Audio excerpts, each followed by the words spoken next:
Good evening, everybody. Primeramente, foremost, we want to welcome each and all of you. We want to acknowledge and thank each and everybody in this room today. Thank you for coming to this event. Thank you for sharing space with us in these rough times. Some rough times going on right now. We also want to really thank Mr. Alex Vitale for coming came all the way from New York to share space with us and to share his insight and lots of years and his expertise. So muchas gracias, Mr. Alex Vitale. I was asked if we could please try to make our way a little bit closer, a little bit to the front. We don't have to all squeeze in, but if we come a little bit to the front, it'll be appreciated.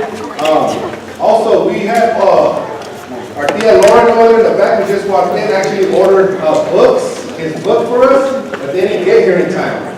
So we have some free books that are coming for the folks who are here. So please ensure that you sign into the contact and please leave an email or a phone number so that you guys can collect your books. It's a great book. So I want to start real quick. I hate to start on a somber note, but the reality is we're dealing with it's a rough time in our community right now. On March 1st, the Salinas Police Department assassinated a 20-year-old young lady named Brenda Rodriguez. So it's pretty sad, it's very sad. Fortunately, it's not the first time, and more unfortunately, it's probably not going to be the last time. But before we start today's event, we wanted to acknowledge and honor Brenda. And there's a lot of people, unfortunately, have been killed by the police here locally, across the nation, right? So just a moment of silence for Brenda, for the 4 Latinos that got killed in 2014, the 16, 17-year-old, and I believe it was 15, here in Salinas, and again, all the lost lives. So we're going to start today with a moment of silence to honor Brenda and other lost lives.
First of all, I want to thank the Creator for another day of life. Thank the Creator for all the blessings that we receive each day. Thank the Creator for our families, for our friends, for all our obligations, throughout this world.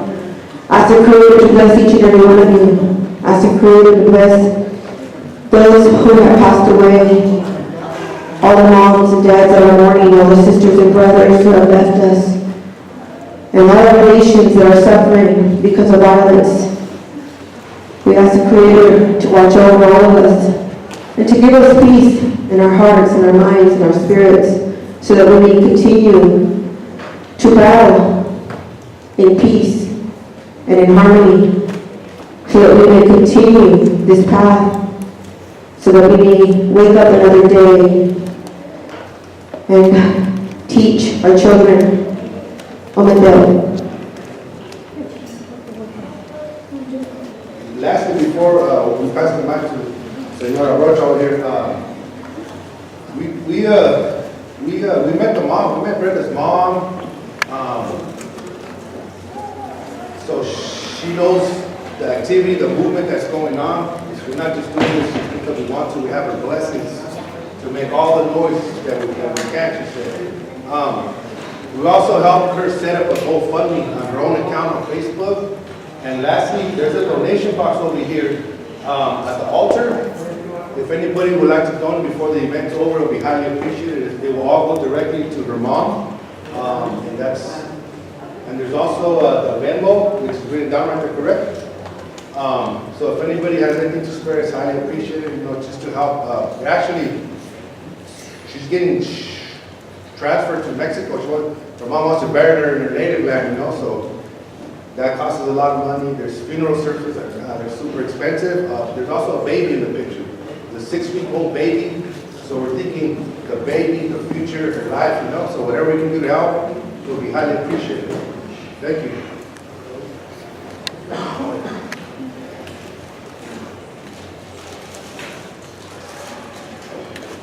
Antes que empezamos otra vez, si necesitan aparatos de traducción, tenemos aparatos allá atrás. If there will be moments where we're going to have Spanish speakers up on the panel speaking. If you need a translation device, we have them in the back. Good evening.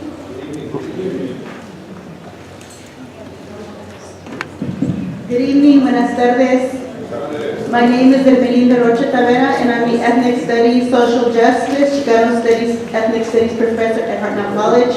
Welcome to Hartnell.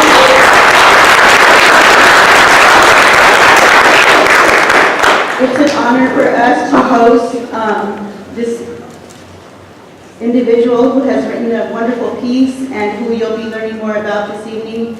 I also want to thank BHC. I want to acknowledge Moftune and other folks that have put this together, and I really hope that you get a lot out of the presentation this evening. And I hope this is the beginning. This is the beginning, and it's never ending. So I just want you to all remind you all that.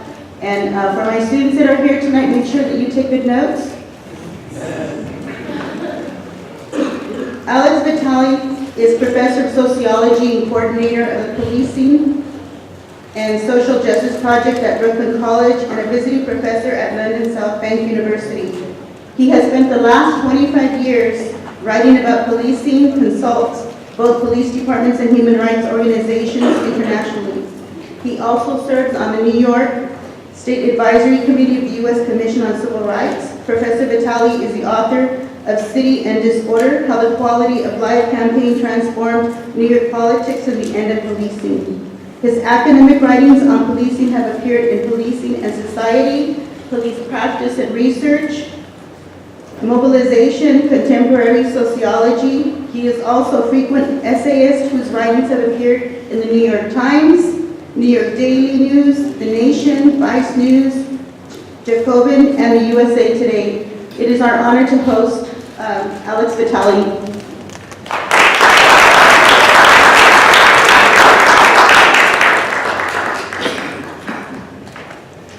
How's that? Good. Okay, good evening, everyone. And I'm so appreciative of the invitation to come out to Salinas, not just to talk about my ideas, but to hear about the work that's going on here, because there is work going on here. And a lot of that work is exactly the kind of stuff that I think needs to be happening. As hard as it is, as many challenges as there are, I think we're in a moment where there is a real opportunity to put stuff forward, to struggle around things that maybe didn't seem possible not that long ago. So I've been thinking a lot about the story about Brenda Mendoza, but I want to tell you a story in New York. I got a call from a journalist not too long ago, as I often do, to comment on a policing-related story. And we had a tragic incident in New York not too long ago. A middle-aged African-American woman, her name was Deborah Tanner. She had a history of mental health problems, lived in public housing, was well known to the police, the housing authority, the local emergency room, none of whom seemed to really come to grips with the problem she was suffering. And one day her neighbor heard a lot of yelling and screaming from inside her neighbor's apartment and called 911, hoping to get help for her neighbor who seemed to be in crisis.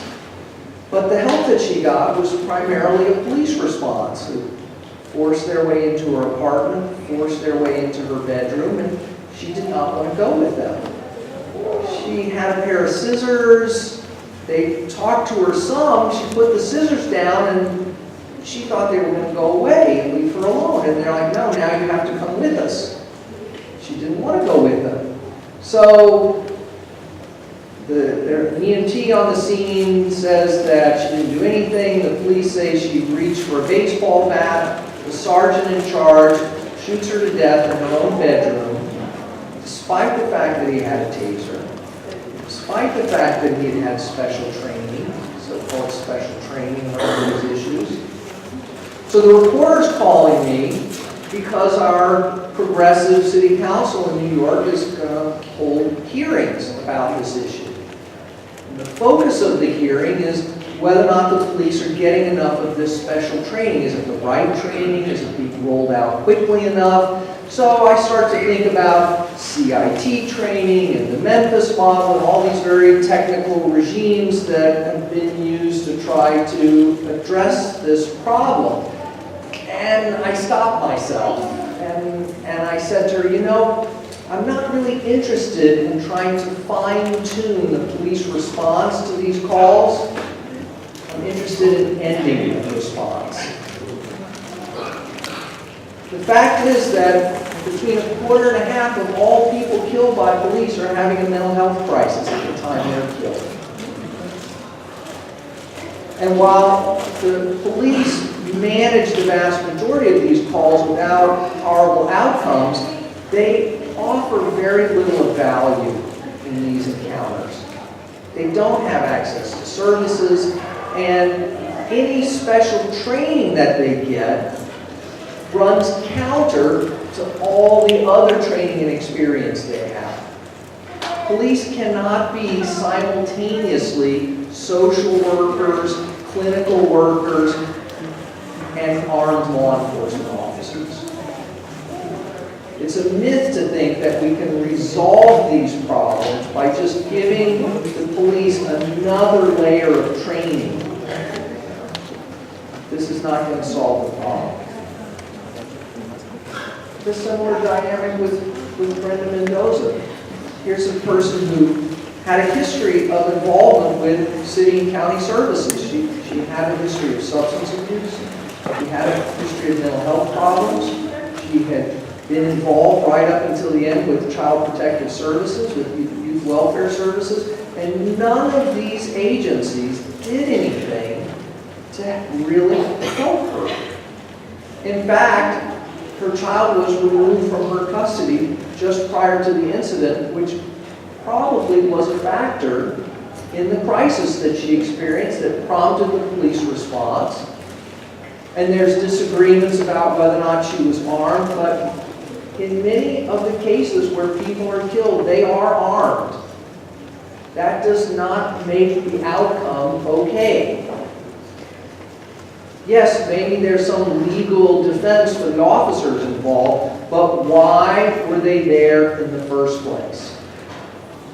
Or we say, well, we have a problem of suicide by cop. But why is it in the United States, if you want to commit suicide, you can rest assured that the police will come and kill you? All you have to do is just quickly take out a cell phone. You don't even need to have a real gun. And they will happily oblige you. This is a problem. So why is it that our city council in New York, our progressive city council, continues to think of the problem in terms of, well, why can't we just give the police better training? Why is it that they aren't going to the heart of the issue? You know, why is it that we have these mental health crises in the first place? Well, a big part of it is because we dismantled any kind of comprehensive mental health infrastructure in the United States. Beginning with the closing down of state mental hospitals, which were terrible places. But the deal was supposed to be that as we closed down the state mental hospitals, that some of the savings, and those places were very expensive to operate, some of that savings would go to community-based mental health services that would allow people to live independently but with support. Someone asked me yesterday, I was on a panel in Philadelphia, well, what happened to the money? And I looked at him and I said, it was used to build prisons. It's exactly where the money went. As the state hospitals were closed, California, New York, Texas, these states went on prison building booms.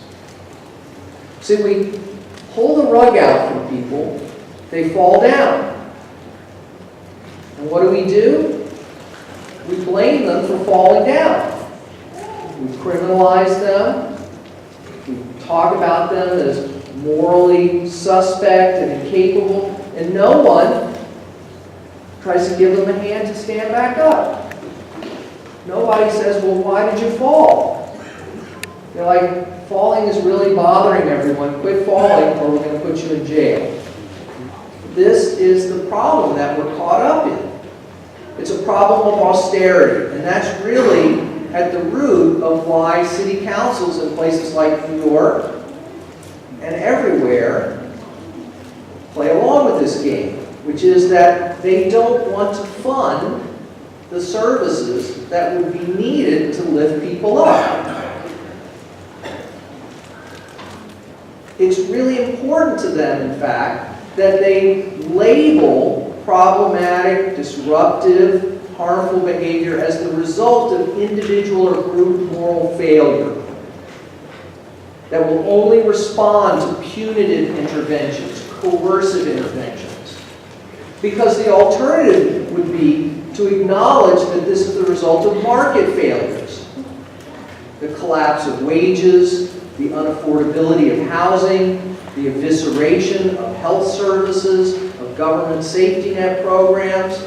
But see, they cannot allow us to understand the problem in that way, because then the solution would be to intervene in housing markets, to build public housing, to provide better regulation of landlords. The solution would be to dramatically raise the minimum wage, to make sure employers pay the wages that they say they're paying. Right? How many people have got 3 jobs because none of the jobs pay a living wage? We don't have a simplistic unemployment problem, we have an underpayment problem. Nobody can live on the wages. So that you see on the financial news, what are you complaining about? We've got full employment. But people still don't have 2 pennies to rub together. And no health insurance, and no safety net. It just said about 1/3 of Americans cannot afford to pay a $400 medical bill out of pocket. They would have to borrow the money to get people to help them out with it. That's a market failure. That's not about individual or group moral inadequacy. Why is this? Well, the other reason this approach of providing training is so popular is that it is a form of what we call procedural justice. And procedural justice is the idea that the problems of the criminal justice system are ones of how it's enacted. So that if we could just get the police to be more professional, a little less biased, a little friendlier, that people would feel better about the operation of those institutions, and the police and courts and prisons could get back to doing what they want to be doing, and everyone would quit complaining so much. See, it turns out that the problem is not with them, it's with you. You're doing too much complaining. We actually had the head of the School Safety Officers Union in New York say that the problem with school policing is that the kids don't respect the school safety officers. The school safety officers don't need to change anything that they're doing. Someone needs to work with the kids to get them to respect us because, we're here to help them. This, for instance, is why they want to put school police in elementary schools. Nobody's shooting each other in elementary school. No one's getting knifed in elementary school. There is no crime and safety problem in elementary school. So why do they keep trying to put police in elementary schools? To teach them how great police are. They'll even say that. That is the actual first origins of school policing in the United States in the 1950s.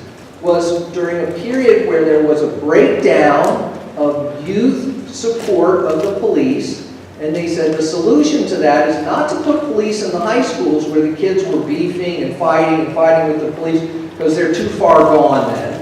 Now we're going to put police in the elementary school to teach them how great police are and why they should respect the police so that the police can get back to doing what they need to do, which is locking people up because they're poor, they lack services, etc. So procedural justice is about restoring the legitimacy of the police, restoring public confidence in the police by making the police more professional and less biased. It sounds good on the surface. We want the police to follow the law. We want the police to treat people with dignity. The problem is that this is largely a myth. And the most obvious problem with this is that the law, even when neutrally enforced, is not in everybody's best interest. This is the big mistake that these liberal police reformers make. The procedural justice reformers. They think, well, if we can just have the rule of law, that'll be great for everyone. But there's a great 19th century saying that the law in its majesty forbids both the rich and the poor from sleeping under bridges, stealing bread, or begging in the streets. But of course, the rich don't need to do these things. And the best example we have today is the war on drugs. A totally lawful, professional, unbiased drug arrest is still going to ruin some young person's life for no damn good reason. We've had a war, an all-out war on drugs for almost 50 years, and drugs are cheaper, easier to get, and of higher potency than they have ever been. Overdoses are through the roof. Any young person in our society can get drugs anytime they want them. For the students here, if your grade depended upon whether or not you could obtain illegal drugs, is there anyone here who would be at risk of failing? Who doesn't know who they would call, right, to get the ball rolling on that? I travel all across the country, and the reaction is the same everywhere. Everyone can get any kind of drugs they want. We have put literally millions of people in prison, and we have not prevented one single person from getting drugs. Narcotics units do not need anti-bias training. That is not the solution to our problem. We need an end to the war on drugs. We need drug treatment services on demand of high quality. We need safe injection facilities. We need needle exchange programs. We need peer-to-peer education programs among young people. We need economic development in communities where people turn to drug use and drug dealing out of desperation, hopelessness, anger, trauma. These are the solutions to our problems. The problems of policing are not about the procedure. They're about the mission of policing. They're a question of substantive justice. But we've lost track of that. Our notion of what counts as justice has become so degraded that we think if police are just nice to us before they arrest us, that's justice. But really, our justice system has become a giant revenge factory. We've come to equate this idea that justice is harming someone as retribution. We need a new notion of justice that's not about breaking people down, ruining people's lives. It's about lifting people up off the floor, of building people up, of building up communities. When communities have problems, the solution has become turn it over to the police, pass a new law, create a new prison sentence. This is a problem with community policing.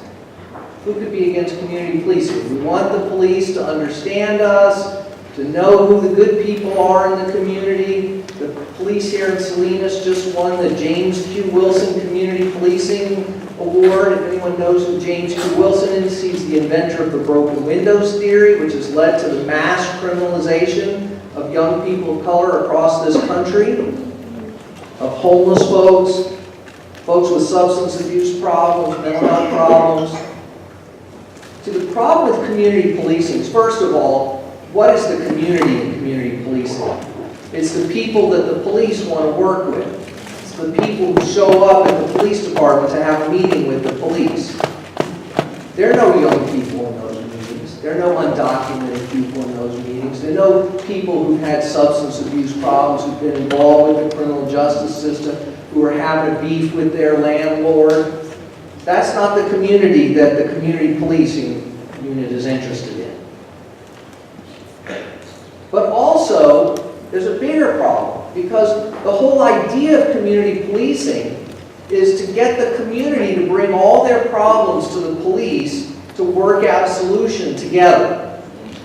Now, first of all, that's not really what happens, is people bring problems and then the police figure out how they want to solve it.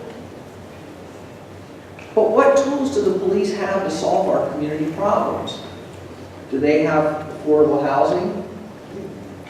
Do they have high-quality jobs? Do they have drug treatment services?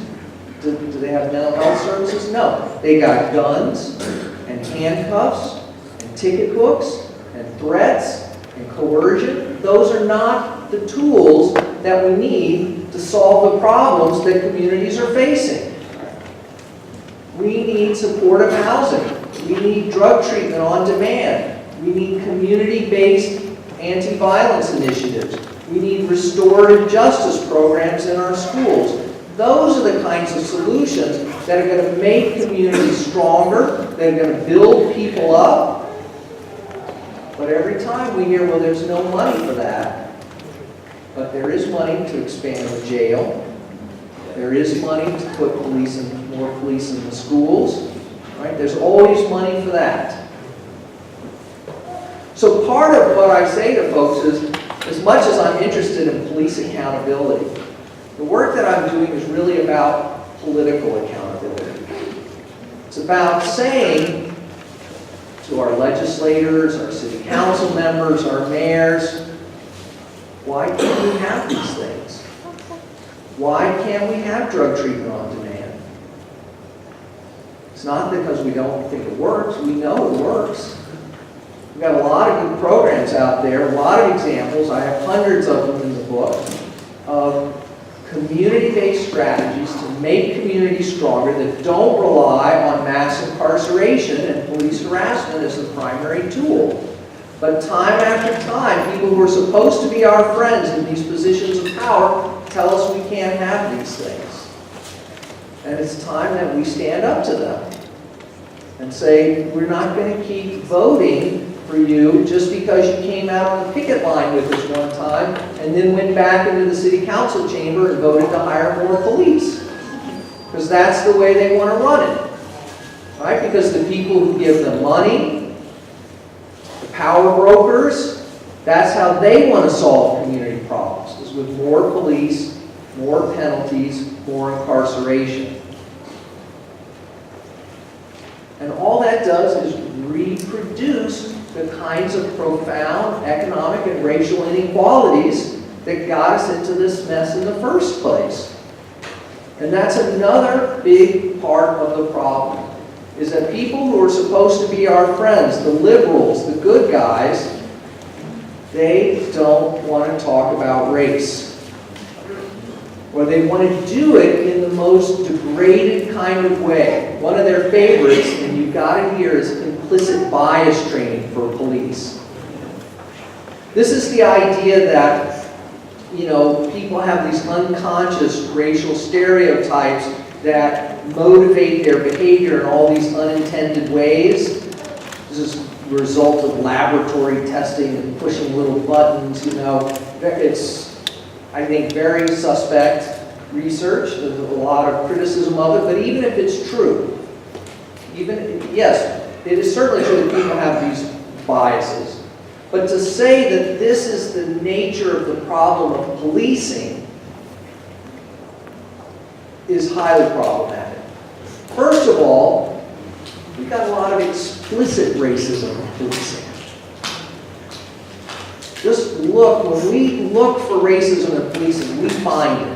The emails, the chat boards, the official statements of police union leaders.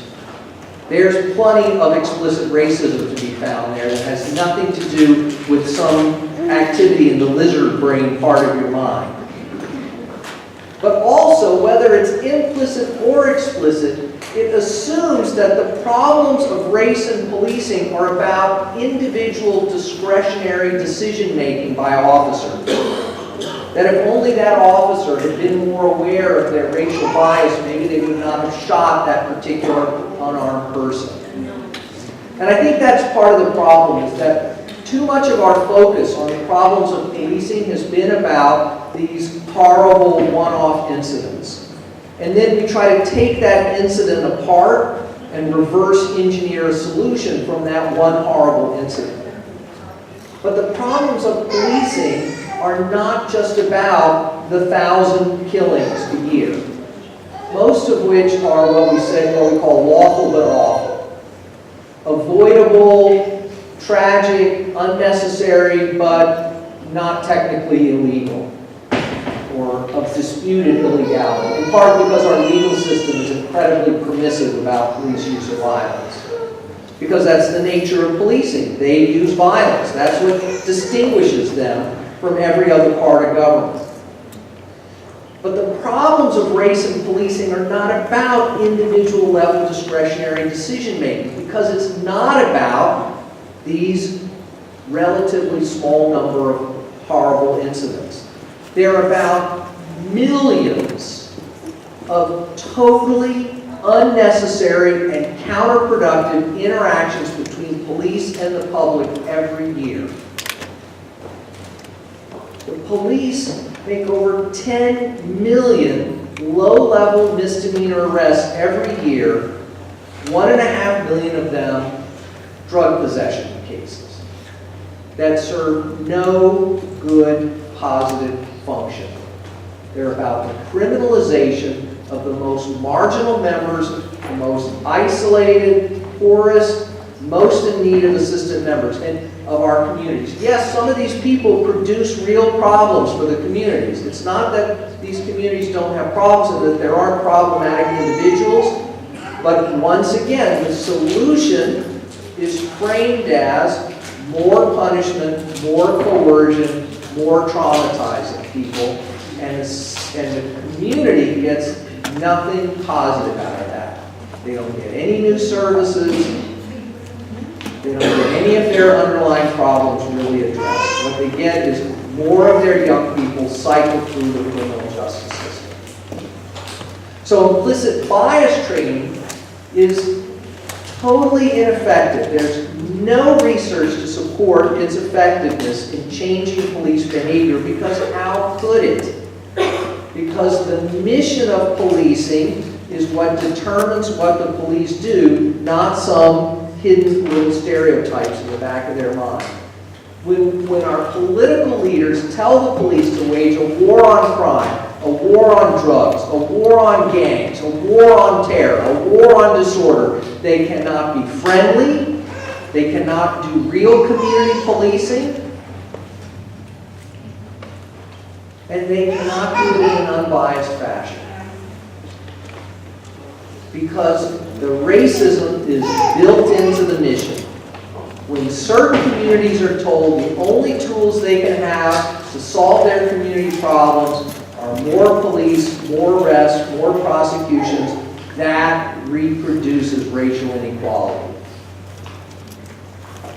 The fact is that well-off communities are not having a drug war. They get to solve their problems through medical interventions and counseling and private health insurance. So the racism has to be understood as a process of political decision-making that says that your community gets police to solve its problem.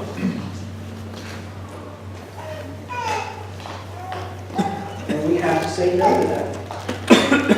When we invite the police in to solve our problems, what we're doing is we're empowering the disempowerment of our communities. We're empowering the criminalization of our communities.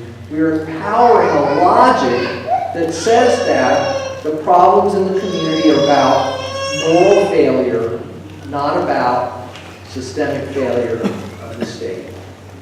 So I'll stop there and look forward to taking some questions. Thank you.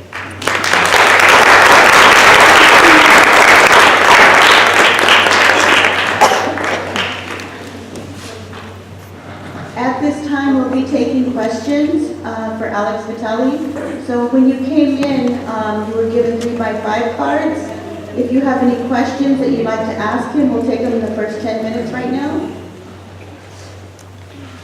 Anybody have any questions?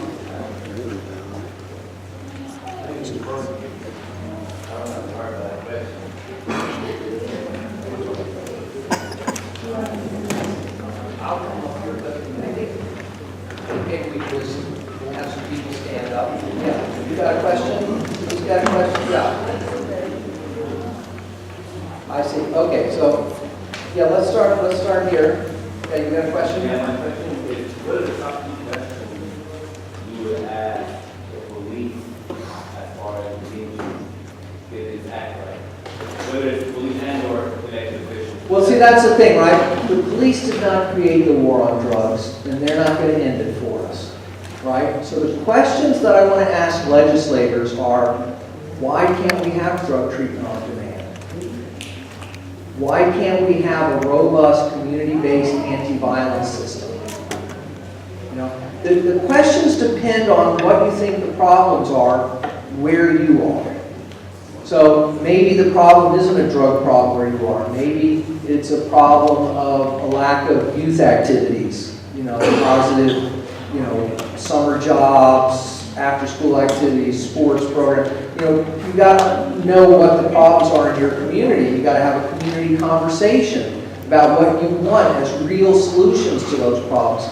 See, part of the problem is that for 40, 50 years, communities have been told the only thing you can have is more police. You can't have. So then, of course, when the community is left with real problems and the choice is police or nothing, some people are going to call for police. And what we've got to do is say no to that false choice.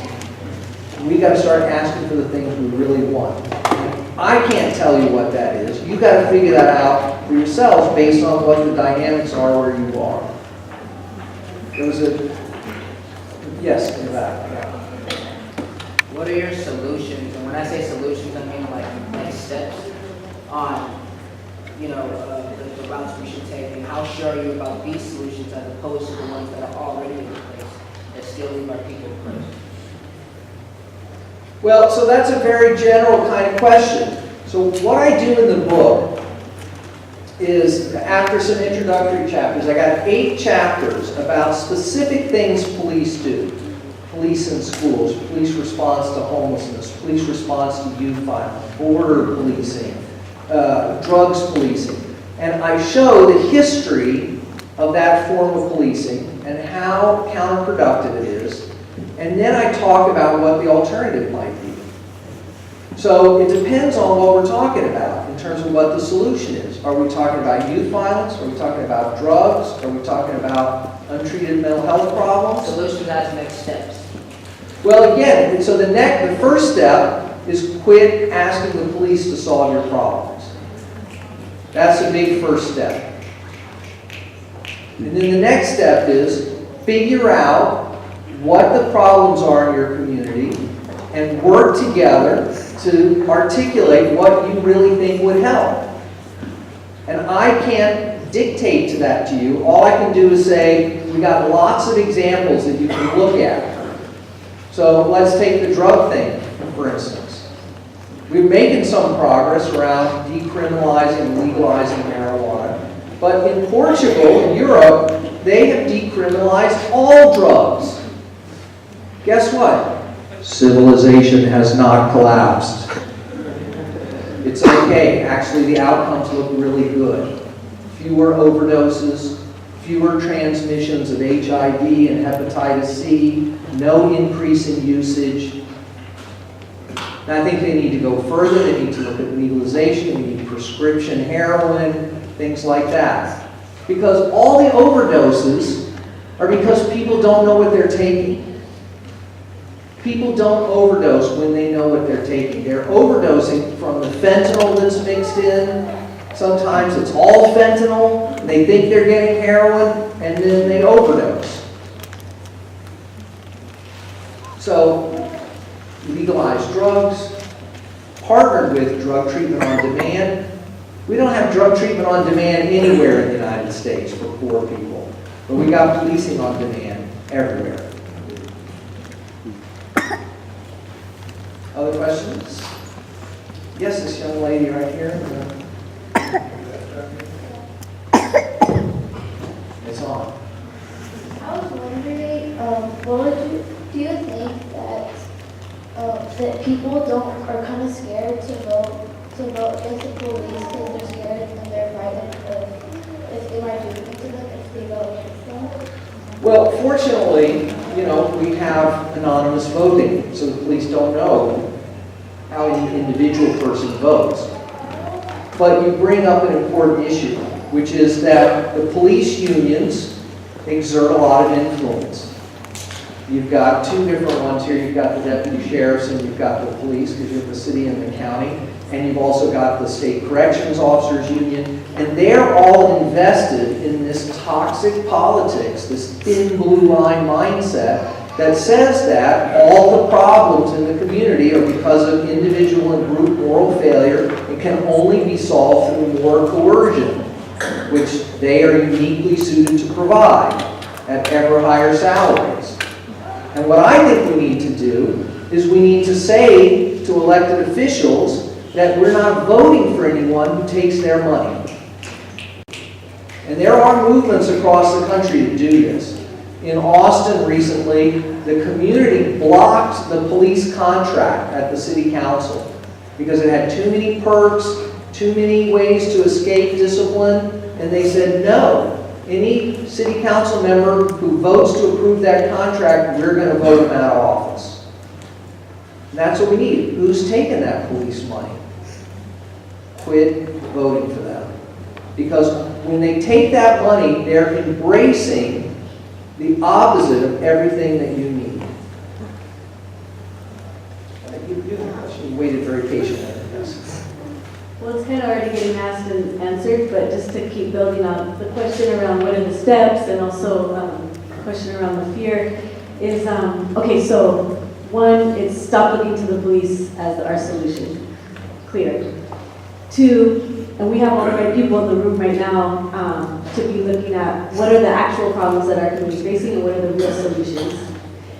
And then it's like shifting the whole balance of power in order to advance that. And so my question was around what are some of the pillars of power that you see upholding the current police state and that we could be chipping away at as we seek to build that level of power? So, you know, before I was an academic, I was an organizer. And I got a history in the labor movement and community organizing. And my view is we gotta look at those elected officials who claim to be our friends, but won't give us what we need. And we have to think about how to really threaten them. And I think, you know, going and yelling at a police commission meeting is not a very effective way of doing that. That whole process is designed to take all that energy and just do nothing with it, dissipate it. If you want to shake up the political establishment, you've got to be in the neighborhoods where they get their votes, talking to people, holding town hall meetings, going door to door, not with a platform that says we hate the police or fire all police or any nonsense like that, but saying, why can't we have drug treatment on demand? Why can't we have youth intervention services that don't criminalize our young people? We're going to have a town hall meeting next Thursday. We're going to bring in some experts from the university, from the state, whatever, from the community, and we're going to talk about what would really make our community better. You get 300-400 people to show up in the community for a meeting like that, the local elected officials are going to pee themselves, right? Because that is their bread and butter. They have a lock on that process, they feel like. You do whatever you want at City Hall, but in the neighborhood, you know, I know everybody, shake it up where it counts. Yeah, and then out of that process, if you do it, you sustain it, are going to come leaders. People who understand the issue, can articulate the issues, who connect with the community. And that's your next generation of political leaders.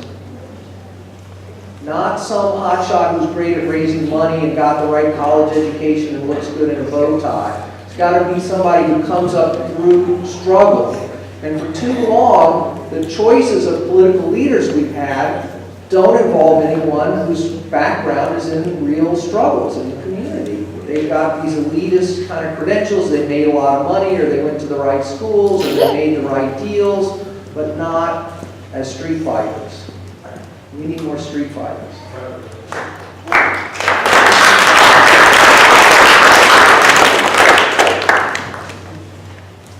So I'm sorry, I don't know your background,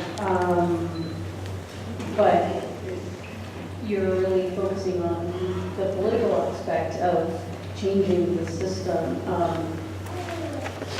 Food for thought, or devil's advocate, I want to think about this. What is your opinion on solidarity networks or a more an approach based more on anarchism, where it's more community-based mutual aid versus politics and waiting to go from things to change from the bottom or from the top down? So my background actually is in anti-authoritarian politics and activism and things like Food Not Bombs and anti-nuclear organizing. So that shapes in fundamental ways my deep skepticism of relying on the punitive aspects of the state to solve our problems. But, and the direct answer to your question is, to the extent that we can build community power and try to address things at the community level, we should do so. But it's my view that the forces arrayed against us are so powerful that if we don't try to exercise some level of state power, it's going to be very hard for us to solve the kind of problems we need to solve. And completely independent of the kind of criminal justice related issues we're talking about today, just the issue of climate change, we're going to need the power of the state to save us from the mess that's being created by the fossil fuel companies and the car companies and everything else. So I have a deep skepticism about the state. I view it very critically, but we have to make it our state. And to the extent that we can do things, and that I give lots of examples in the book of community-centered strategies that don't rely on the state, but I think ultimately we're just going to have to do that. I know it's a lot for me to try to come to terms with, too. Couple in the back. Me? Sweet. I don't man. Thank you. Hi, so I'm with this homeless union, and we've been getting harassed at the park. We actually have video evidence of unprofessional, bordering aggression, all these precursors for police brutality. And it's just clearly evident, it's thick. I've got 3 different things with it. I've already sent it to the assistant chief, the assistant city managers here. And I would imagine, I would hope you got a copy too. And I'm trying to think of, back to this next step stuff. How do we approach it? Because we can't avoid them, they're coming to us. Yep. So how do we approach them and talk to them and tell them how to be treated better? Because, there's Martin versus Boise and they're allowed in public space. So, but we're constantly having all of our tents taken. You gotta tear it down. And just the rudeness is all precursor of that aggression. So, we have evidence of that. So how do we bolster that as well? So, this is how I got started doing this work 30 years ago. I was working at the San Francisco Coalition on Homelessness, and ostensibly to do housing policy, delivery of social services to homeless folks. That's what I studied in school. I didn't study policing in school.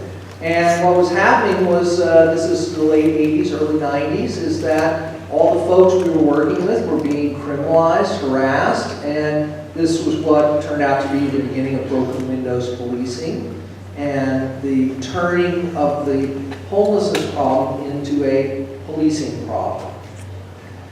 Now, there are no simple answers to your question. The solution is not to discipline 1 or 2 officers or to get the police special training. We tried all that 30 years ago. We got nothing to show for it. We've got to link the homelessness problem to broader issues. Right? Again, why is it that the solution to homelessness is more police, more aggressive policing? I will say in the short term that we need allies.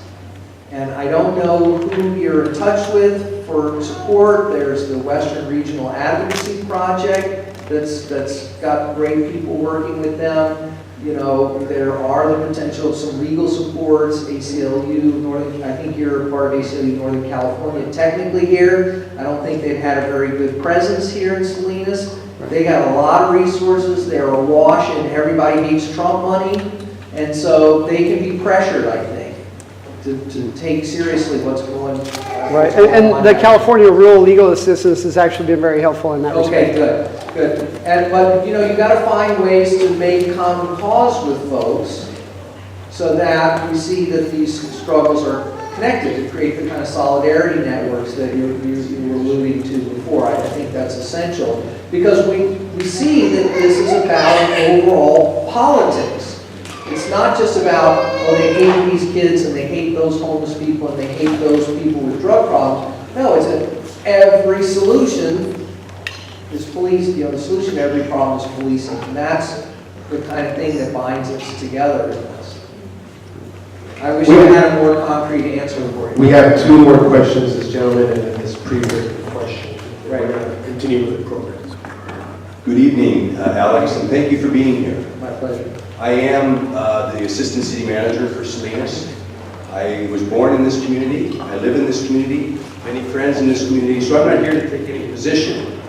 But you brought up some things about the art of politics, because you're not going to change the military aspect of the police department who are told to do certain things. I think you know that. Yep. One of the wealthiest nonprofits in California, who I commend, and I'm sure you're up to date on the 14 zip codes in California that are part of the BHC program. Yep. You just solved what's the next, really a chore, because no one in America, as you suggested, is doing anything about this. On drugs, on homeless.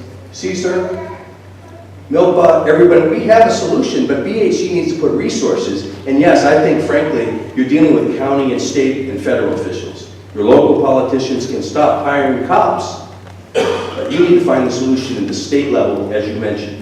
And BHC, it'll take money, but BHC needs to do that. And I think they're slowly winding down the 14 zip codes where they have put some money and made some significant inroads. And I commend that. But here's one, their next calling, if you will. And I challenge you to work with them and come up with solutions that government can accept. So I appreciate your engaging with us this evening. You know, the solution to the delivery of the kinds of services that communities need is not going to be provided by outside philanthropy. And I personally think that BHC has taken a strategy, as I understand it, that is about investing in capacity building for community empowerment. We've got to change the politics on the ground to demand the things that the state needs to provide us. Now, I understand that Salinas is not exactly rolling in the dough. But there's money, and there's money to expand the jail and create other punitive infrastructures. So let's start there. I mean, let's just say good faith and let's redirect those resources right off the bat. We don't need to expand the capacity to keep young people in jail. That is a horribly counterproductive strategy. That's where gang identities get formed and hardened. That's where more trauma is inflicted on these young people. This is where they get the collateral labeling that means they can't get employed when they get out. This is just a terrible strategy. And I know people feel desperate about the acute. We got youth violence here today, but let me tell you, there are acute community-based responses that we could be doing today that don't involve putting people in cages, especially children. We could be sending out credible messengers to work with those young people from a position of mutual respect and trust. And yes, some violence is going to continue, but guess what? The violence is continuing with the policing, with the mass incarceration. No one solution is going to mean zero risk. It's going to solve every problem. But at least when we have community-based strategies, it doesn't ruin these young people's lives at a huge expense. And it doesn't define them as super predators in need of more punishment.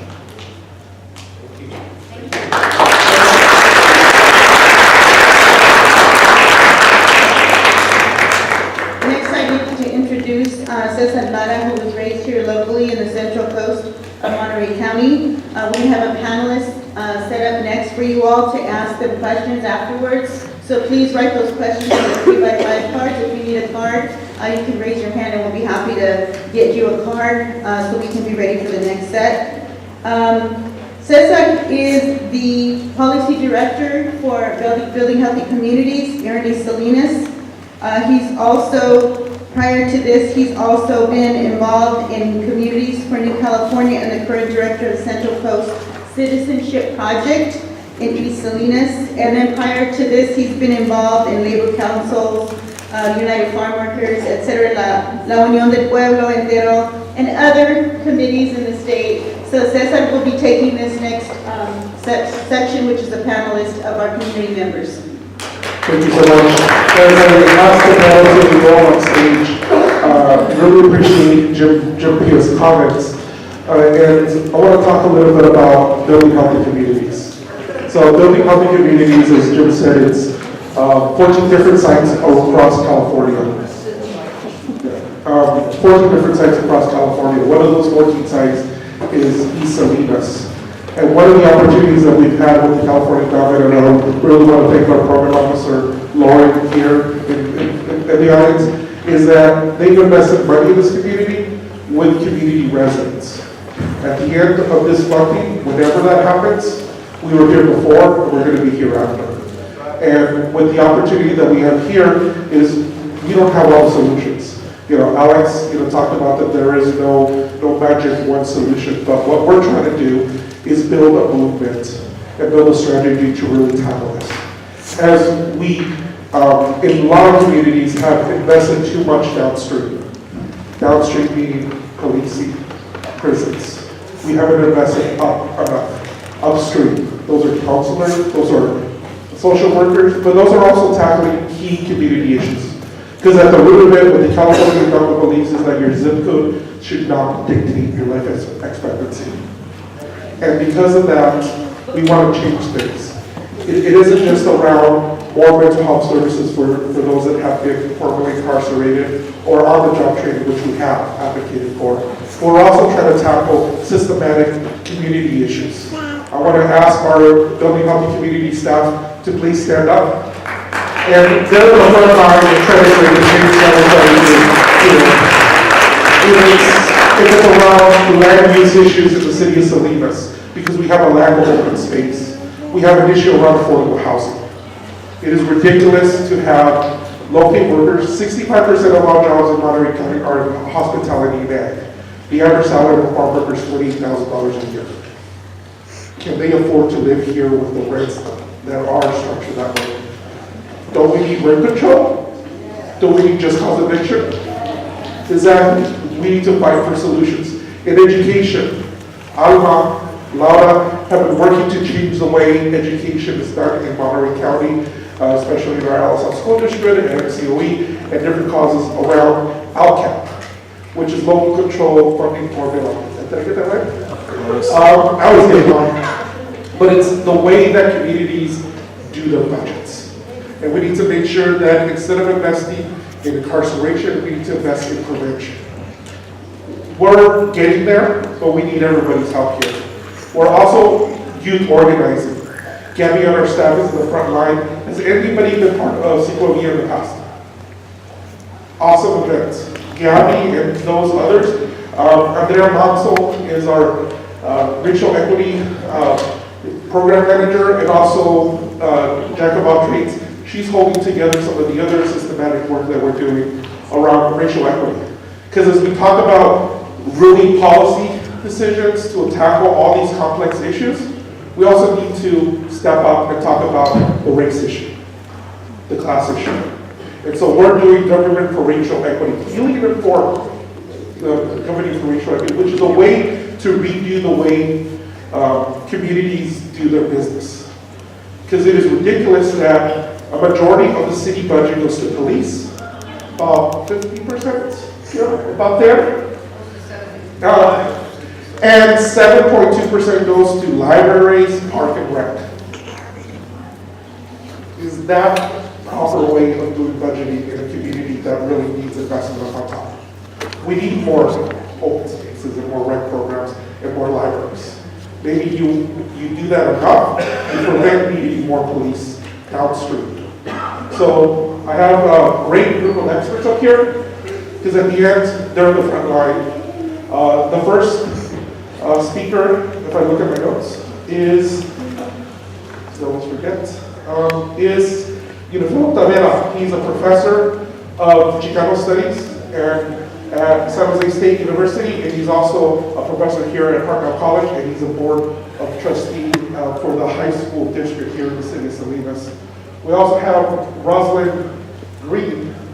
She is in the front lines of our work we're doing in Seaside. She works for the Village Project and also works for Building Healthy Communities in the work that we're doing. And she's going to be talking about some awesome work that she's doing there.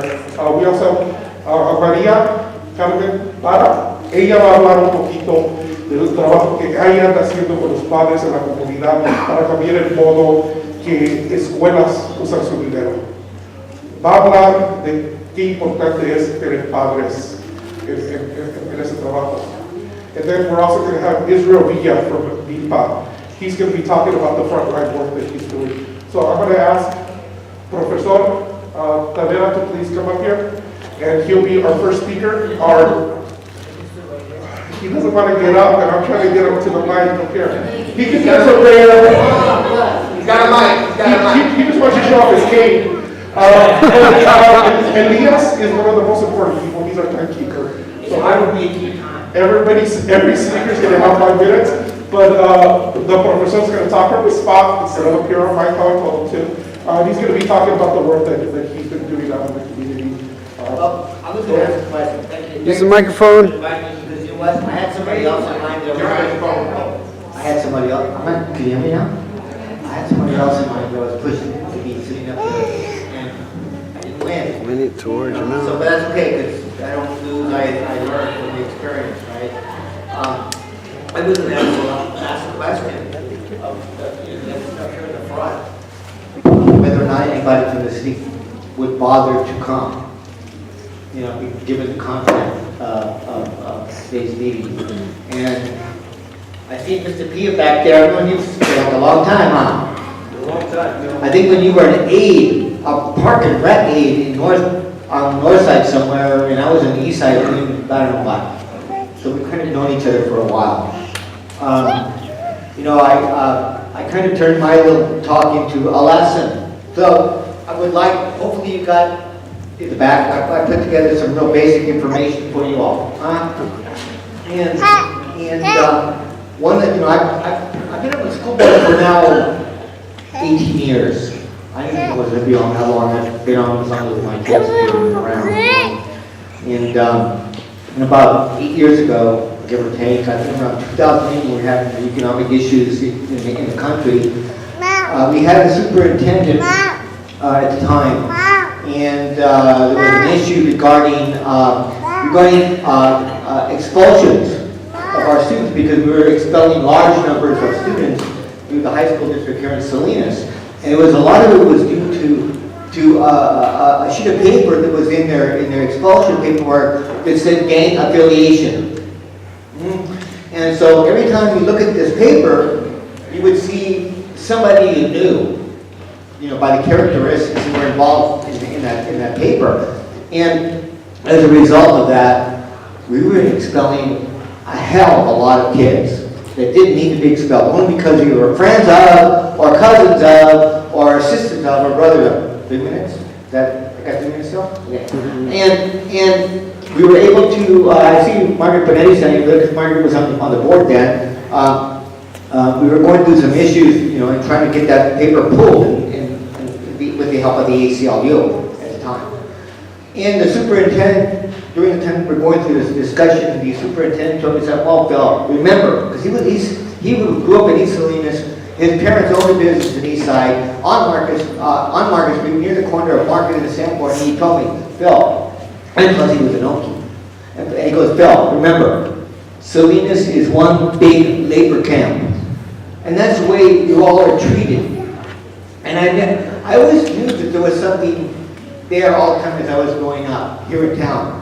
I went to Sherwood School, went to Elsa, went to Alice, went to Hartnell, went to UCSC down the road, you know, for college.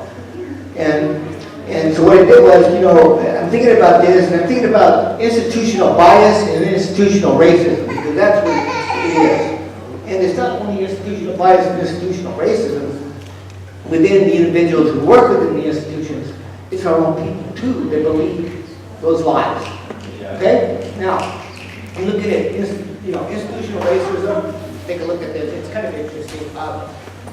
Institutional racism is defined as racism, but you can also insert bias within that. Racism perpetuated by social and political institutions such as schools, courts, and the military. And within this paper, and in turn, institutional bias or institutional racism is coined by a fellow that you may or may not know of. His name was Stokely Carmichael. And he was involved with the African American movement, social movement of the 60s. Now, when you take a look at institutional racism, there's 5 different categories, but I would like to talk about racial profiling, because that's what we're talking about. And just so you know, in California, I can do all this in a minute. Anyway, institutional racism for our profiling for us as people of color began in California with a law that was called Civil Section 394 of 1850, whereby people of color could not testify or bring charges against any white person. People of color being defined as Asian, brown, and black. Okay? And when I think about that, and then I think about that idea that perpetuates this institutional bias and racism, I'm thinking about one of my very first mentors, a fellow by the name of Chris Padilla. And Chris Padilla, he passed away last year. And he was I think, the true godfather of Monterey County. And he wrote a book. It was called Blue Legacy in Monterey County. And one of the things about Chris was he always kept good docs, good documentation. And he wrote about all the injustices that our people, all the injustice we suffered, from the police department and so other institutions. So I included that little piece in there for you all to read. Because police violence or bias towards our people didn't get documented until 1974, which is the bulk of his book. That's what the bulk of his book is about. I also wanted to mention the high school district's, the high school district's answer to SROs. Sorry, but hey, I don't agree with SROs, never did, never will. I believe that whenever you have a police officer sit next to a student in a school, that's an insult to not only that student, but their family and our community on a whole. So, you know why? Because the police department never bothered to discuss their proposals with any of the school board members or the school board or the administrators. It was our way or the highway. And we said, leave it. You know what I'm saying? So our answer to that is what we refer to as wellness centers. And wellness centers is an idea that comes from the LCAP. It was created with parents and with our school staff to talk about the issues, the result, the manifestation of extreme poverty in our town and trauma. Okay? And we're beginning to do those now. We're going to be building buildings at every single one of our school sites to address those issues. Now, I heard you talk about, it wasn't you, I think you were alluding to it, but I think it came from the back there, where they were talking about leadership, future leadership. Hey, you know what future leadership is? It's right here. You guys are the future leadership. We got enough people right in this room to take out 3 city council people right now. Okay? You want to do something? You want to talk? Talk. You want to do something? Do it. Take out those city council people because they're the ones who are like this with the money or no with the money to fund these people. Okay? Thank you, John. The next speaker we have is Rosalind Reed. She's an activist and raised in the city of Seaside. She works with building activities and Second Chance. And I present you Rosalind Reed. Thank you. Thank you. We decided to demonstrate unity by all students, so we're going to follow suit. And thank you, Alex, for your presentation. And your book's a great read. Hopefully everyone gets a chance to read it.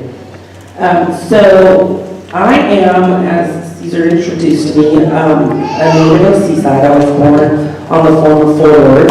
I'm a mother of 4, 2 adult children. And I have 2 school-age children that attend school in the Monterey Peninsula Unified School District. One being a senior in high school, he's my son, and then I have a 5th grade daughter who attends the Dual Language Academy of the Monterey Peninsula. Both my children attend schools that are predominantly children of color. I wanted to speak to issues around race today. So in doing that, I pulled some data from research done by TCE's data guru, Tia Martinez. Unfortunately, the most recent numbers from 17-18 have not yet been distributed. They're there, they've been reported by the districts, but the feds have not released those numbers yet. So in 15-16 school year, the MPUSD reported the highest number of referrals to law enforcement of all the districts in the county. In fact, MPUSD reported more referrals to law enforcement than all other districts in the county combined. MPUSD also had the highest number of school-based arrests of all the districts in the county. and that number was double the next highest rate in the county. I wrote a few numbers down. So the BHC had 19 arrests to Greenfield, South Monterey County Joint Union, and Salinas Union's 2 arrests. Sadly, Black students represent only 5% of total enrollment in the district, but 13% of Black students are referred to law enforcement and 21% arrested at school, which is severely disproportionate discipline action. Today I was called to Seaside High regarding a big brawl with over 30 kids of color. This tension has been brewing for more than a decade and continues to pass down from generation to generation. What I find to be most disheartening is that the solution to this is let the school resource officer handle it. So today, approximately 30 students that were fighting each other were put in a room together with the SRO who controlled the climate by commanding kids to sit down with his hand resting on his weapon. There were no counselors, no mental health clinicians, no mentors, no mediators. Mediators are those that we call teachers. The kids were criminalized and deemed as misbehaving. They were fighting without any consideration of the obvious issues: pain, trauma, internalized racism. That's to name a few. So, I'll go ahead and close. I read an email from our program director, Lauren, who's in the audience with us today. And I'd just like to paraphrase a comment that she said because it's resonated with me. It's just festering in me. Healing relations is at the center of this work to reclaim, reframe our communities. Resident organizing and governing for racial equity play critical roles in this effort. Our success is in Black and brown unity and solidarity. Together, united. We cannot let the system undermine our relations. Thank you.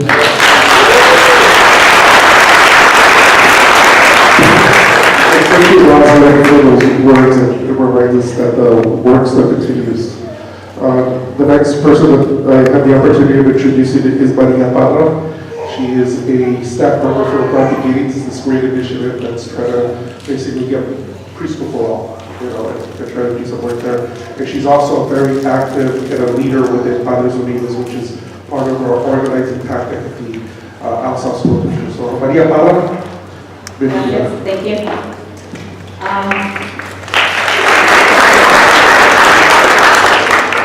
I will speak in my beautiful Spanish.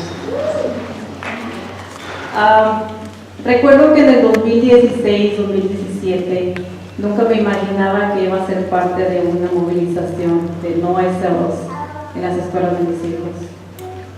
Los oficiales de recursos escolares ciertamente han hecho titulares recientemente. En el estado de Alabama, una demanda fue presentada en un caso en el que participaron 8 estudiantes que habían sido rociados con pimienta por oficiales de recursos escolares. También en el estado de Virginia, un niño de tan solo 4 años salió esposado por estos oficiales por tan solo hacer una rabieta. De acuerdo a estadísticas, en Denver, Colorado, un grupo de padres latinos tomó medidas después de que sus hijos estaban siendo referidos hacia estos oficiales de recursos SROs, con un 71% en 4 años. Ellos sintieron que el ataque era injusto, por lo que exigieron acuerdos intergubernamentales fundamentales, de los cuales incluían requisitos de formación para los funcionarios, delimitación clara entre las cuestiones disciplinarias y la conducta delictiva, y una preferencia por las técnicas de justicia restaurativa. El acuerdo se firmó en el año 2013 y el próximo año estas detenciones escolares cayeron a un 30%. Buenas tardes, mi nombre es María Carmen Parra. Yo soy mamá de 4 hijos, soy miembro de nuestro Comité Padres Unidos, que lo soporta BHC, y estoy también en mi trabajo como organizadora de la comunidad de la iniciativa Bright Beginnings, Comienzos Brillantes del Condado de Monterey. Y bueno, pues como mamá me he involucrado en la educación de mis hijos a través de diferentes investigaciones que tuve la oportunidad de hacer en mi caso proyecto de la universidad, conforme a todas las barreras que nosotros como latinos tenemos para involucrarnos en la educación de nuestros hijos. Traemos barreras de diferentes necesidades, traemos la cultura, venimos de generaciones tras generaciones donde no traemos la importancia de lo que es la educación. Una, dos, traemos el choque de culturas. Venimos a este país enfrentando diferentes barreras, el tener que trabajar mucho, el idioma, diferentes incluso dialectos. Hay infinidad de barreras que a nosotros los padres latinos nos limitan a que nos involucremos en la importancia de la educación. Enfrentamos sistemas escolares completamente diferentes de los que venimos, cual también nos limitan. Incluso tenemos la intimidación, mucho de, como dije, del idioma y diferentes obstáculos que nos hacen entrar a estos espacios de nuestros hijos en las escuelas. Y bueno, en nuestro Comité de Padres Unidos tenemos alrededor de 3 años, donde trabajamos con la visión de ser un grupo colectivo e inclusivo, donde nuestro enfoque es transformar el sistema escolar por uno más saludable y equitativo para nuestros hijos y nuestras familias, a través del liderazgo y colaboración de los padres. Esto incluye enfocados en la abogacía, en la toma de decisiones del presupuesto del AICA y concilios escolares. También damos el seguimiento a estos fondos escolares que lleguen y acaparen todas las necesidades de estos niños y de sus familias. También abogamos para que nuestros estudiantes y sus familias tengan un ambiente socioemocionalmente sano, donde abarque bastantes cosas. Por ejemplo, hasta las personas que cuidan a nuestros niños en áreas recreacionales, maestros donde sepan identificar niños con necesidades especiales. Otro factor importante que en lo personal estoy abogando mucho es la educación temprana. Es un factor base en la abogacía que traemos nosotros. También donde padres sientan la bienvenida cuando llegan a una escuela, donde se sientan no nada más personal administrativo, sino de estudiantes hacia los maestros y padres hacia los maestros, directores, que incluya todo, que abarque todo lo socioemocional, porque sabemos que lo socioemocional es la base para que nuestros niños puedan alcanzar lo académico. Esa es una de las razones que estamos muy de lleno enfocados en esta abogacía. Y bueno, a través de estos 3 años que hemos tenido varios logros, cual uno de ellos es en colaboración con nuestro distrito escolar, hacer nuestros foros comunitarios para que venga comunidad y abogue por las necesidades que ellos miran que hace falta en sus hijos. Otra de los logros que también hemos podido construir con este distrito es que se nos aporten 2 centros más de recursos. Anteriormente había uno, ahorita ya vemos 3 en diferentes áreas del distrito del este de Salinas, donde puedan venir las familias y puedan agarrar recursos que ellos necesitan.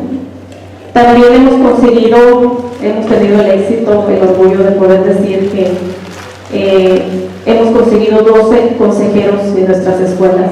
Nuestro este de Salinas tiene 12 escuelas, cual ya tenemos la fortuna de que nuestro distrito está colaborando, está escuchando la voz de los padres que deseamos consejeros en nuestras escuelas. No necesitamos eso, necesitamos construir la base sólida que es lo socioemocional de nuestros niños para que podamos alcanzar el éxito, para que podamos nuestras familias llevar un enfoque hacia el futuro. En lo personal he hablado bastante con el Departamento de Educación, donde siempre les he abogado, donde les hago mirar que como padres nosotros traemos una visión. Ellos traen la visión de graduar académicamente a nuestros hijos, pero nosotros los queremos más allá, que lleguen a la universidad, no solamente elemental, middle school y high school, más allá. Tenemos la fortuna de que ya nuestro distrito pudo colaborar en llevar esta voz de estos padres sobre la abogacía de consejeros. Seguimos en el seguimiento con ellos para que se vea el éxito de esta inversión de consejeros, para que las familias puedan tener esa ayuda y nuestros niños, para que podamos llevar esa buena inversión con eficacia. También la reflexión de eso, colaboramos con la agencia MILPA y otras agencias para poder decir no a ese error de nuestros distritos escolares elementales y high school. Pudimos llegar al éxito de 0 votos de 5 en nuestro distrito de Alizal, Salinas y actualmente de las high school. Así que es una de las razones que por mí me motiva, y creo que cada uno de nuestros padres en nuestro comité llevamos su propia experiencia de estar ahí, de formar parte de nuestro comité. Cada uno llevamos su propia experiencia y sus propias ganas de luchar, sus propias ganas de mirar un cambio, y estamos seguros que lo vamos a lograr. Gracias a Dios, nuestro distrito está colaborando, está entendiendo nuestra necesidad, así que llevamos buena visión. Muchas gracias. Thank you for all of the work that Fathers Unidos does in our community. They're the greatest example. Organize, and we got to get out of the community. The next speaker we have, it's a great honor to introduce him. This is my first time I've ever had the opportunity to introduce him at a public event. Israel Villa. I want to grow up and be like Israel. Because as somebody that has had challenges in his life, formerly incarcerated individual, he's an advocate, not just here in the community of Salinas, but across the state and across the country, working with Juan Gomez and the great men and women at MILPA to really be the front line of making that change. So Israel Villa, thank you and welcome. There's so much to say in 5 minutes and not a lot of time, so this time I actually wrote something down. We apologize that it's a little bit after 7:30 already. We're not that great at keeping time or taking mics from folks. Thank you again. My name is Israel Villa. I'm a very proud native of East Salinas. I love it. I'm a survivor of the school-to-prison pipeline. In the 5th grade, I was pushed out of elementary school and into our juvenile justice system, which should really be called the juvenile injustice system. I spent the majority of my teens, 20s, and 30s incarcerated and seen every single level of the incarcerational system. I recently discharged federal supervision. In total, I spent close to 18 out of my 41 years behind the walls of our correctional institutions. Nowhere throughout my journey of incarceration was I ever asked about my childhood adverse experiences, nor did I ever hear the word trauma until I came to work with MILPA. Thus, my trauma was never addressed, rather it was further enhanced.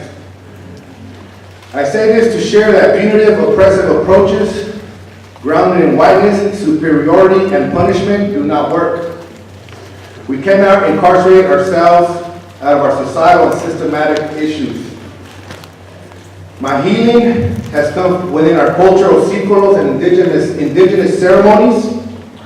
My healing has come from stopping our sheriff from taking away our visits, from stopping the SROs at 3 out of 4 school districts, and This was not solely a MILPA victory, as my colleague just shared. This was a community victory. This was not just MILPA, not just BHC. There numerous people showed up. My healing has come from the passage of Prop 47, Prop 57, a recent invitation to the governor's office to tap into our expertise on this move to DJJ. I'm not going to respect the time here, brother. It's good time, huh? I am. My healing has also come from the passage of bills such as SB 1391, where 14 and 15-year-olds can no longer be tried as adults. So that's just some of the work that I've had the honor and pleasure to be involved in. I've been very active, civically engaged, and on the front line, both here and in Sacramento, pushing for juvenile justice, justice reinvestment, and justice period. And I must say it's a tough march for justice, and it's often very frustrating. Nonetheless, it is absolutely necessary that we show up, and it is absolutely necessary that we unite and rise up as one. I strongly believe and I know that we have the answers and the solutions we need to create the change we would like to see. Those closest to the problem are closest to the solutions. I do not have much faith in current leadership and systems that are in place. That's why it is crucial that we, the community, organize, mobilize, and demand justice. It is time that we demand our community needs and our community values be seen within our city, county, and state budgets. For generations now, we have been overly investing in the so-called public safety, yet we have been the most dangerous county 4 of the last 5 years for youth, and we remain with very alarming high murder, homicide rates. So it's obvious that this is not working. We're not investing, we're wasting millions and millions of dollars. We have a shot spotter that costs us over $3 million that although it may detect shots, it sure as hell ain't stopping none. $3 million. Can I get one of those and let's see some change, right?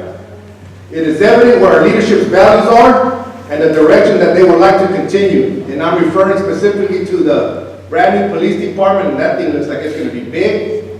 The brand new juvenile hall and a brand new county jail. We are talking about, again, millions and millions of dollars that are not being invested, rather being wasted to continue to incarcerate our people, rather than truly investing in resources that address the root cause issues of poverty, the outrageous cost of living, which is steadily climbing, a lack of good paying jobs, a lack of housing, generational trauma, generations of abuse, oppression, and misuse of authority at the hands of law enforcement, and the list continues and continues. Our communities of color are tired of being oppressed. We are tired of being suppressed, and we are tired of police officers killing our people with no justice and no accountability. We are sick and tired of being sick and tired. Not one more murder.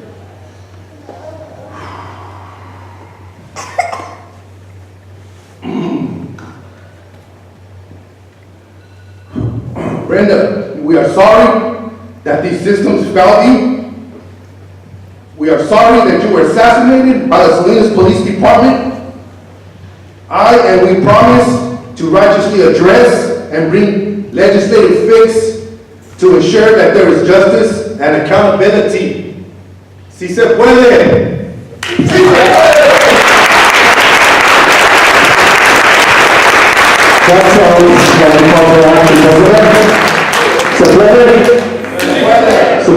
So, since we've got a respective time, I'm going to allow for about 5 minutes of Q&A, but all the speakers here, including Alex, will be around after the event. But before I hand over the mic to Chago, he'll do his Donahue thing, which for all old-timers will remember what that is. This is a sampling of some of the work that we're doing on the ground. It's around race, and it's around trying to fix the way government does business.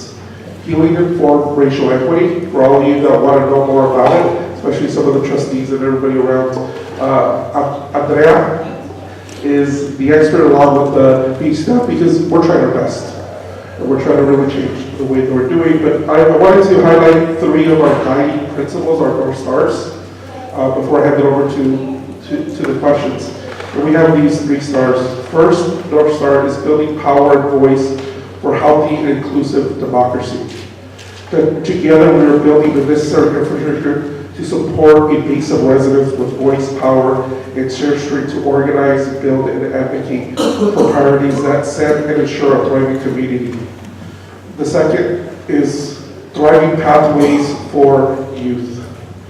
Through the work that we're doing there in our advocacy efforts for educational equality, justice reform, our collective partnership with dismantling the school-to-prison pipeline and replacing it with a focus on budget reinvestment to support healing informed support systems and thriving leadership pathways. The third of our guiding North Stars is a safe and thriving community for residents. Through resident voice and advocacy, combined with leveraging the partnership and resources to increase community management of local resources, our collective partners in our community will achieve equitable economic development rooted in racial equity and anti-displacement. Those are our three guiding stars, North Stars, that we fight for in all the work that we do. And I ask that to hit up our BHC staff, our MILPA staff, our Upholding 12 staff, our collective staff, and also everybody else doing all the great work. Our homeless union work and everything else. There's a movement starting, we gotta get active. So I'm gonna open it up, 5 minutes of questions, just to respect your time. Mr. Donahue.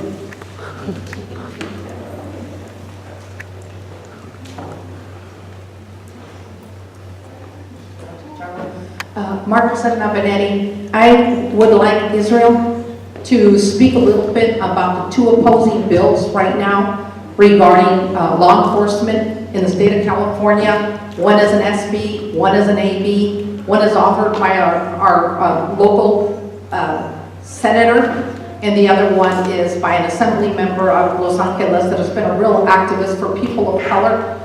And prior to saying that, prior to you taking that on, I will mention that I, as a member of ACLU, spent a visit.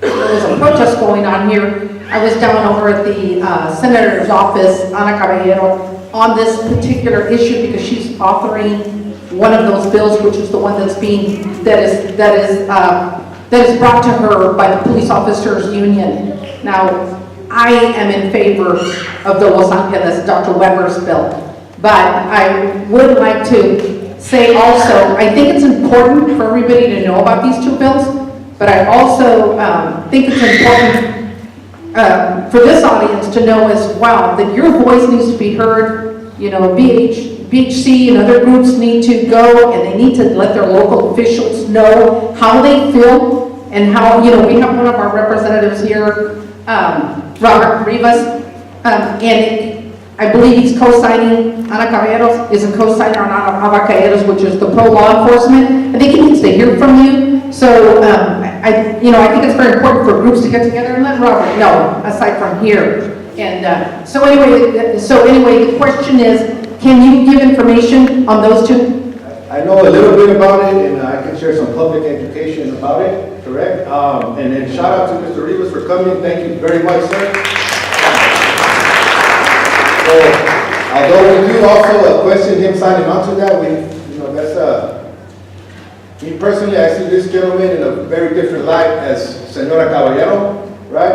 And we've actually been communicating, and we might not see eye to eye on this one, but we're going to continue to work together to create change up there. But in short, Dr. Weber's bill will do three things. It will mandate deadly force will be the last option. It will mandate de-escalation training tactics when possible, and most importantly, it will hold police officers accountable when they murder people and it was not the last option.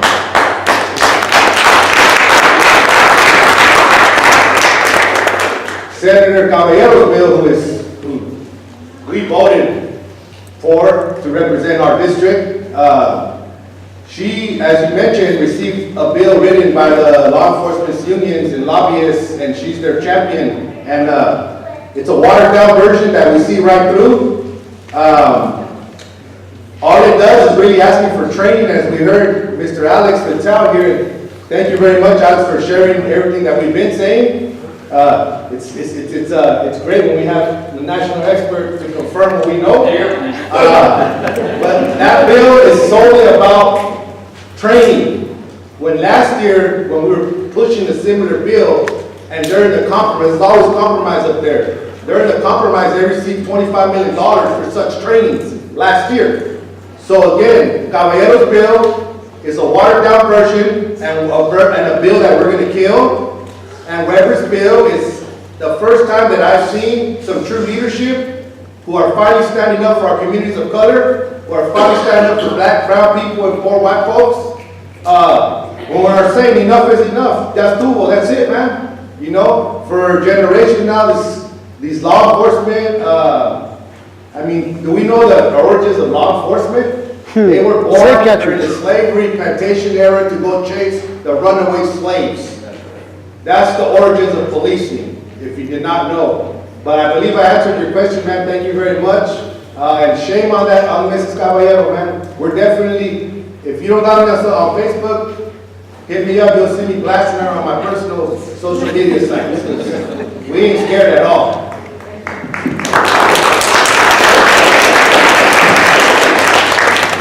I think I have a burning question. I kind of know the answer, Mr. Vitale, it's directed towards you. Because we know, like Israel mentioned, we know some of the answers. It's obvious to us. Like this talk about border security, but to me, border security is a joke. When you have the cartels running here freely in all major cities. So with your experience in the drug abatement, drug enforcement, rehab, and all these issues that go on, what is your take on the way the cartels are embedded law enforcement? Because it does have effect in all our communities. What's your take on that? So let me say a few things about that. First of all, you know, as important as the slave catcher history of policing is, don't forget the Texas Rangers and the colonial police forces that were about exterminating the indigenous population, driving out the historic Spanish and Mexican population south of the border to make way for white settlement. That's also the history of policing. Chapter 2. Chapter 9 is about border policing. And I talk a lot about border policing in the book. And I think border policing has to be understood in two ways. One, it's a system of labor control, right? Because we've never had closed borders. What we've had is differing systems of labor control. We're going to let you in as illegals so that you have no rights and we can deny you labor protections and criminalize you, or we're going to let you in a second-class citizenship status like the Bracero program, right? And that kind of talk is coming back around. But the border is also about the production of whiteness. Whether it's the Chinese Exclusion Act, Operation Wetback, right? These are about the manufacturing of whiteness by the othering of those who are coming from outside. So anybody who starts talking about a wall or a border is going to make us safer or whatever, look at how they're using that to produce a new vision of whiteness. As for the cartels, of course, both the criminalization of drugs and the hardening of the border are twin strategies of making the cartels more powerful and more dangerous, more violent. So that when we, just like the prohibition of alcohol, it turned the whole industry over to organized crime. And that's the same thing with the drug war. It's just empowering the forces of violence.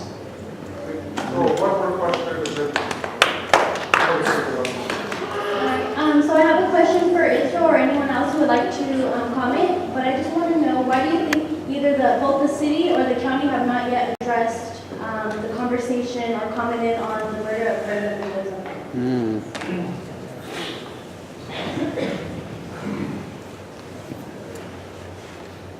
I got a question right back for you. Why do you think they canceled their community policing awards? They're hiding. They know they screwed up huge. And unfortunately, I can tell you what's going to happen. It's going to be justifiable homicide. They fought threatened. And that's why, again, this conversation of these bills are so important. And that's why we got to get behind the right one, right? Do you see any of them here? Exactly. Were any of them at the Circle movie screening / event? You know, we did see some school board members that shot out And I really want to thank those who have, because of our school board and that SRO 5, to have a little bit of faith in our leadership, but it's our school board leaderships, because these other folks ain't showing up. It's business as usual, you know? And again, if you've heard me talk before, you know that, hey, you know what, they got the resources. I can't believe the gentleman in the back tried to suggest that TCE should do more. Shit, they're not even from our community. What is, those are our tax dollars. That's our budgets. That's our money. Let's pay taxes now.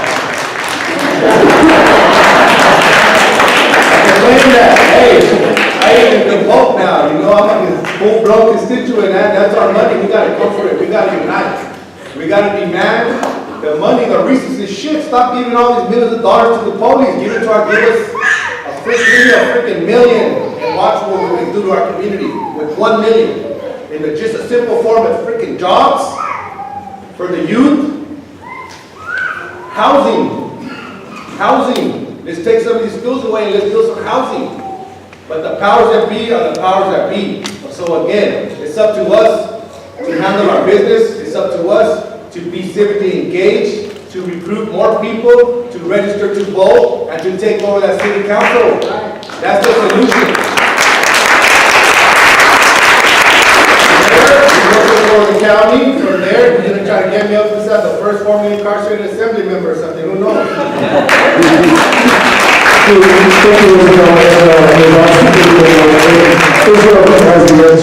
So I want to thank everybody for being here tonight. I'm going to have Chavo, but we want to do the circle up, because that's what we do at BHC, is when there's issues of trauma and healing, we circle up. We go back to the medicine, right?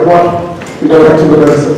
And so we're going to ask if we can get in a big circle and then have Chavo facilitate this as we close out this event. How's that working? All right, everybody. Oh, I think. It's us. We have to circle around the seats. One big circle.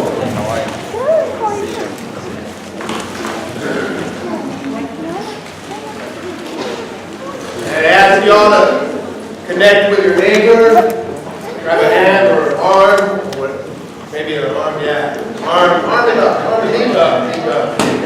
So let's strengthen this bond here.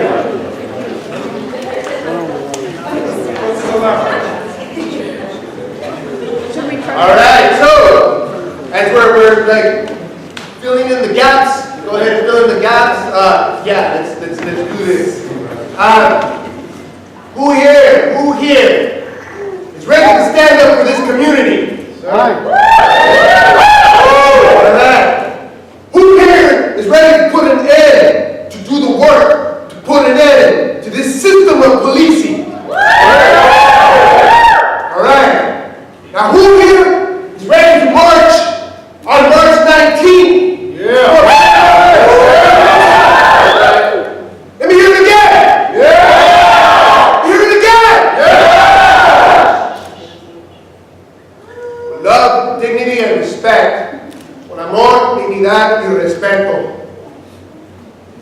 Les doy las gracias a ustedes de parte de BHC, Bottom 12, la comunidad, Hartnell College, MILPA, la comunidad, Mr. Vitale.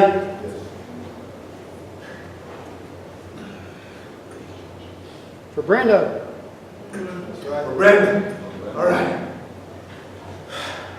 ¿Se puede? Se puede. ¿Se puede? Sí, se puede.